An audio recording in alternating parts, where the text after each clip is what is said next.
آج چاہتا تھا کہ میں آپ کے سامنے رکھوں وہ لائحہ عمل جو رسول اکرم صلی اللہ علیہ وسلم کی زندگی سے ہمیں معلوم ہوتا ہے کہ اس کے نفس کا تزکیہ کیسے کرنا ہے، ان کو ان اوصاف سے جو شیطانی ہیں، ان اوصاف سے جو حیوانی ہیں، ان اوصاف سے جو درندوں کے اوصاف ہیں، یہ درندوں والی صفتیں، درندوں والا مزاج، درندوں والی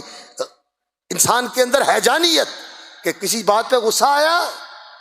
بیٹی کو مار دیا، بیٹے کو مار دیا، باپ کو مار دیا، ماں کو مار دیا، یہ درندگی ہے۔ اور یہ حیوانیت ہے کہ جنسی جوش نے جذبہ مارا، جنسی جذبے نے جوش مارا تو پھر کوئی معصوم بچی اور کوئی معصوم بچہ نہیں دیکھتا، بس اس کے سامنے ایک ہی یہ جذبہ ہے کہ میں نے اس کی تسکین کرنی ہے، اپنی جنسی تسکین کے لیے میں کسی کو بھی نشانہ بنا دوں، حتیٰ کہ نعوذ باللہ نعوذ باللہ نعوذ باللہ شرم آتی ہے یہ بات کہتے ہوئے کہ مقدس اور پاکیزہ رشتوں کا بھی پرہیز نہیں کیا جائے۔